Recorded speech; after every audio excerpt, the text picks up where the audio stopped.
एक समय की बात है, वृंदावन में एक संत हुए जिन्हें सब जज साहब कहकर पुकारते थे। और महाराज ये सच्ची घटना है।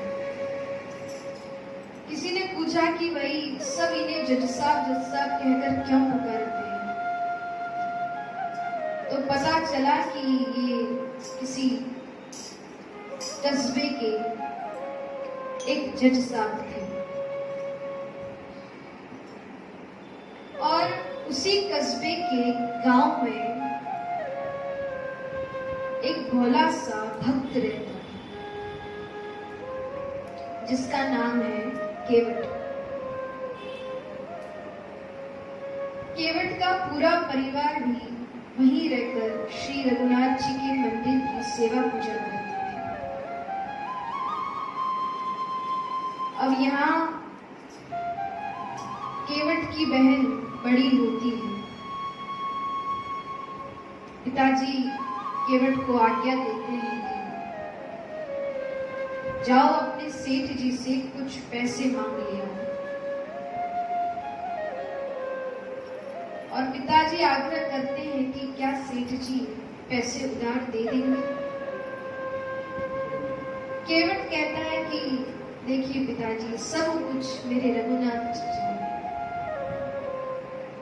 पिताजी कहते हैं कि तुम उनसे उधार लिया और कह देना कि हम ब्याज समेत आपको वापस लौटा देंगे। बोले हाँ ठीक है पिताजी, सब रघुनाथ जी जाने। गया और सेठ जी से कुछ पैसे उधार ले आया। पैसे उधार लाकर अपनी बहन की खूब धूमधाम से शादी की, खूब प्रेम से। और शादी करने के बाद वो केवट गांव से शहर की ओर चला गया। 2 साल शहर में रहकर खूब उस केवट ने पैसे कमाए और वापस आता है, अपने पिताजी से कहता है कि पिताजी ये लीजिए पैसे। सेठ जी को आप पैसे लौटा देंगे। पिताजी कहते हैं कि केवट पैसे पूरे हैं। केवट कहता है कि हाँ पैसे तो पूरे हैं, बाकी सब रघुनाथ जी जाने। कुछ भी कहते एक ही बात बोलता कि सब रघुनाथ जी जाने। दुख हो सुख हो कुछ भी हो, सब रघुनाथ जी जाने। तो पिताजी कहते हैं कि बेटा एक काम कर, तू खुद ही जाकर सेठ जी को पैसे दिया।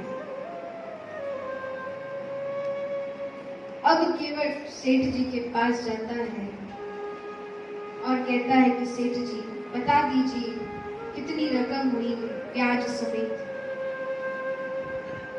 सेठ जी बताते हैं और केवट सारा पैसा सेठ जी को लौटा देते हैं। अब पैसे लौटा दिए तो सेठ जी ने एक रसीद बनाकर दी उस केवट को, जिसमें पूरा हिसाब लिखा हुआ था। रसीद बनाकर दी उस केवट को, तो हाथ में रसीद लिए हुए केवट जब वहां से जाने लगा तो सेठ जी ने कहा, अरे केवट एक बार खोल के देख तो ले कि इस रसीद में क्या लिखा हुआ है। बोले सेठ जी कोई बात नहीं, सब रघुनाथ जी जाने। अरे एक बार खोलकर तो देख ले, सब कुछ हिसाब सही तो लिखा हुआ है। अरे महाराज आपको मैंने कह दिया कि सब कुछ रघुनाथ जी जाने। अब उस समय उस सेठ जी के मन में पाप आ गया।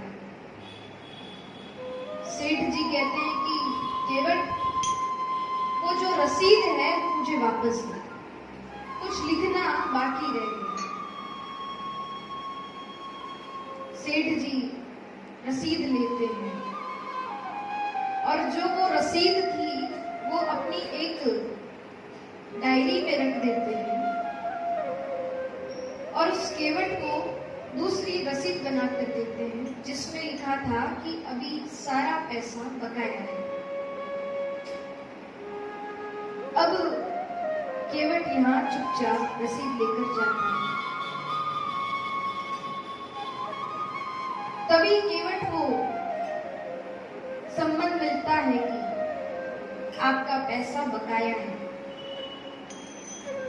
अब इस जिद पर केवट और केवट के पूरे परिवार जो है वो अड़ जाता है कि हमने सारे पैसे जो है वो लौटा दिए, वो भी ब्याज समेत।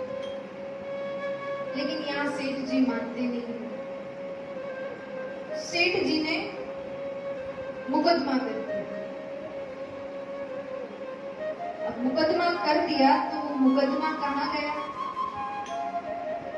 जो वृंदावन के संत थे जिन्हें हम सब जज साहब कहते हैं, वो मुकदमा भी जज साहब के अदालत में गया। जज साहब पूछते हैं कि क्यों केवट, तुमने सेठ जी से पैसे उधार लिए थे? बोले हाँ। वापस लौटाए थे? बोले हाँ। तो अच्छा ये बात बताइए कि जब आपने पैसे लौटाए थे तब पास में कोई था, कोई देख रहा था? बोले हाँ महाराज बिल्कुल। बोले कौन? कहते हैं कि रघुनाथ जी। बोले कि ठीक है, एक काम कर, क्या तेरे रघुनाथ जी यहाँ पर गवाही देने आ सकते हैं? बोले हाँ महाराज, क्यों नहीं आ सकते? जब मेरी भक्ति इतनी सच्ची है, मैं सच्चा हूं, तो मेरे रघुनाथ जी गवाही देने क्यों ना आएंगे? अब यहाँ जज साहब ने मुकदमे की अगली तारीख डाल दी। मुनीम जी को कहते हैं कि जाओ रघुनाथ जी को संबंध भेज के आइए कि आपको केवट के पक्ष में गवाही देनी है और इस तारीख को आपको यहाँ पहुंचना है। अब कुछ दिनों बाद मुनीम जी गांव पहुंचते हैं, रघुनाथ जी का पता पूछते हैं, सब जगह पूछते हैं कि रघुनाथ जी को जानते हैं, रघुनाथ जी को जानते हैं। अब रघुनाथ जी हो तब जाने। शाम को वापस ढूंढने निकलते हैं। कोई सड़क पर कोई व्यक्ति जाता है, पूछते भैया यहाँ कोई रघुनाथ जी है, आप जानते हो? बोले महाराज रघुनाथ जी तो नहीं है, लेकिन यहाँ एक रघुनाथ जी का मंदिर जरूर है। मुनीम जी कहते हैं कि आप हमें पता बता दीजिए। पता बताते हैं, मुनीम जी वहां पहुंचते हैं। वहां पहुंचते हैं तो देखते हैं केवट के पिताजी मंदिर के बाहर बैठे थे, भगवान को खूब प्रेम से मना रहे थे। मुनीम जी जाते हैं और उनके पिताजी को राम राम करते हैं। आइए। बोले कि रघुनाथ जी? बोले हाँ हमारे रघुनाथ जी यही है। तो कहते हैं कि मुझे आपके रघुनाथ जी से मिलना था। बोले नहीं नहीं महाराज, अभी हमारे रघुनाथ जी सोए हुए हैं, अभी हमारे रघुनाथ जी शयन कर रहे हैं। तो मुनीम जी कहते हैं कि ये जो संबंध है, जब वो उठे सुबह तो ये संबंध आप उन्हें दे दीजिए और कह देना कि इस तारीख को आपको अदालत में पहुंचना है, गवाही देनी। बोले ठीक है। अब यहाँ पिताजी मंदिर में जाते हैं और भगवान के चरणों में वो संबंध अर्पित करते हैं। अर्पित करते हैं और प्रभु से प्रार्थना करते हैं कि हे प्रभु, आज तक तो आपके चरणों में प्रसाद आया, श्रृंगार आया, खूब नए नए वस्त्र आए, खूब नए नए पकवान आए, लेकिन आज आपके चरणों में किसी अदालत का संबंध आया है और इस तारीख को आपको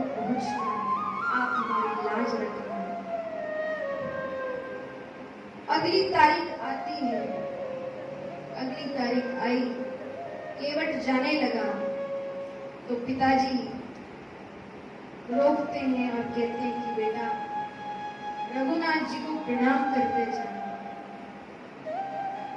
और उन्हें बता देना कि मैं अदालत में जा रहा हूं। तो केवट रघुनाथ जी के चरणों में प्रणाम करता है। अब यहां से केवट जाने लगता है तो पिताजी कहते हैं कि हे रघुनाथ जी, आप अंग संग इनके सहाय बने रहना। केवट जाता है। यहाँ केवट अदालत पहुंचता है। जज साहब आते हैं। जज साहब मुनीम जी की ओर इशारा करते हैं कि सब लोग आ गए। मुनीम जी कहते हैं कि हाँ, आ गए सब लोग। अब जज साहब यहाँ जोर से आवाज देते हैं कि हाजिर हो, हाजिर हो। 3 बार जोर से जज साहब नारे लगाते हैं, हाजिर हो, हाजिर हो, हाजिर हो। अब यहाँ चाल लटपटी से वृद्ध अवस्था में भोला भाला सा मुंह, हाथ में घड़ी, कंठ में तुलसी की माला, मस्तक पर चंदन और जज साहब के सामने रघुनाथ जी गवाही देने पहुंच जाते हैं। जज साहब ने देखा कि वृद्ध व्यक्ति है, थोड़ा झुका हुआ है, हाथ में लकड़ी लेकर खड़ा है। पूछा कि बताइए आप भी रघुनाथ जी हैं? बोले महाराज मैं ही रघुनाथ जी हूं। तो हाँ बताइए, अपनी गवाही बताइए। तब कहते हैं कि जब केवट उस पर्ची को सेठ जी को लौटाया, तब वो सेठ जी ने उस पर्ची को एक डायरी में रख दिया और दूसरी रसीद बनाकर सेठ जी ने केवट के हाथों में थमा दी। अब जज साहब इशारा करते हैं कि जाओ और वो डायरी तुरंत लेकर आओ। डायरी लाते हैं, देखते हैं, सब कुछ सत्य था, सबूत मिल गया। जज साहब उस सेठ को दंड देते हैं। अब जब दंड देते हैं तो सेठ जज साहब का जो ध्यान था वो तो नीचे था। जज साहब केवट से पूछते हैं कि तुम्हारे गवाही देने वाले रघुनाथ जी यही थे? बोले हाँ महाराज यही थे। बोले कितनी वृद्ध अवस्था में भी यहाँ आकर गवाही दी है और अब ये अदृश्य हो गए। बोले महाराज वो तो अब रघुनाथ जी जाने। अब यहाँ जज साहब घर जाते हैं। घर जाकर खूब रोते हैं, खूब रोते हैं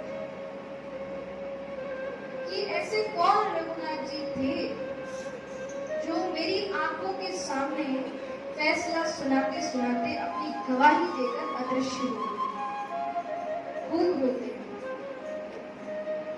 पत्नी पूछती है कि क्या हुआ, कुछ बताते नहीं। तो जज साहब के मित्रों को बुलाती है कि आप जाकर पूछिए, अंदर से कमरा बंद है और जज साहब खूब रो रहे हैं। दोस्त लोग आते हैं और जज साहब से पूछते हैं कि बताइए क्या हुआ है। तब जज साहब कहते हैं मैं बड़ा ही पापी हूं, मैं बड़ा ही दुष्ट हूं। मेरे सामने रघुनाथ जी आए थे, भगवान श्री राम आए थे, लेकिन मैं उस समय बैठा था और मेरे श्री राम जी खड़े थे। मैं उनको असलियत में पहचान नहीं सका, वो मेरे रघुनाथ जी हैं। मैंने खूब खोज की गांव में जाकर, लेकिन वो रघुनाथ जी मुझे कहीं नहीं मिले। और एक दिन गांव में घूमते घूमते वो जज साहब पता पूछते पूछते केवट के यहाँ पहुंचते हैं। देखते हैं कि पास में ही रघुनाथ जी का एक बहुत ही बड़ा सुंदर मंदिर बना हुआ था। रघुनाथ जी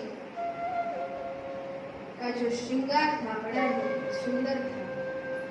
जज साहब कहते हैं कि क्या मैं अंदर जाकर भगवान श्री रघुनाथ के दर्शन कर सकता हूँ? पिताजी कहते हैं कि बिल्कुल। तो रघुनाथ जी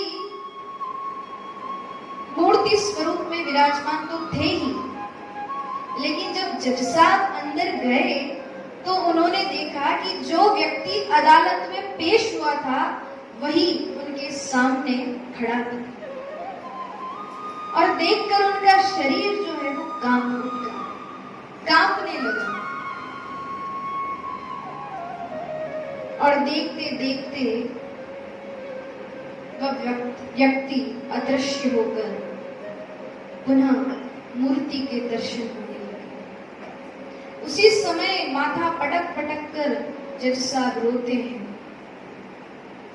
खूब रोते कि मैं बैठा था और मेरे श्री राम जी खड़े थे। इतना पापी हूं, इतना दुष्ट हूं मैं, मेरे में जरा सी भी लाज नहीं थी, मैं उन्हें पहचान नहीं सका। ऐसा करते करते जज साहब ने सब कुछ छोड़ दिया, सब कुछ। वृंदावन में आ गए, वहीं रहकर भजन करने लगे। कोई कहता कि महाराज बैठ जाइए, जज साहब कहते कि नहीं, मैं अब कभी नहीं बैठूंगा। मैंने एक गलती की थी जब भगवान आए थे और मैं बैठा था, लेकिन अब मैं कभी नहीं बैठूंगा। कोई व्यक्ति कहता कि आइए दर्शन करते हैं मंदिर में, तो जज साहब कभी मंदिर में दर्शन करने को नहीं जाते। कहते कि जब दर्शन करने थे उस समय मेरी नजरें नीचे थी, मैं दर्शन नहीं कर पाया, अब दर्शन करके क्या करूं? जज साहब ने सब कुछ छोड़ दिया, वैराग हो गया, वृंदावन में आकर भजन करने लगे। खूब उन्हें पछतावा हुआ कि मेरे राम आए थे, मेरे रघुनाथ आए थे, मैं पहचान नहीं सका। खूब अपने आप को दंडित करते हैं। अब मैं कैसे कहाँ अपने भगवान को प्रणाम करने जाऊंगा? किस मुंह से मैं भगवान के सामने जाऊंगा? निर्मल मन जो मोहि पावा,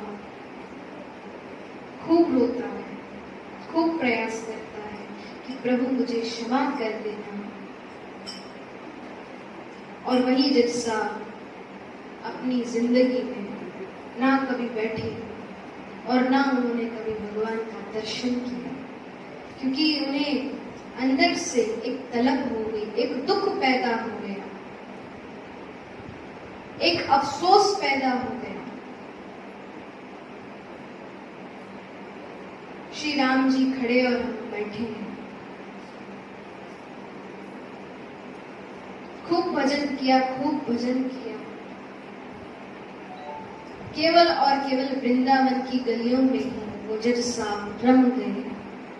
वहीं रहकर उन्होंने भक्ति की और वही एक संत हुए। जैसा कि आपको मैंने पहले बताया था कि वही संत है जिनका नाम जज साहब था।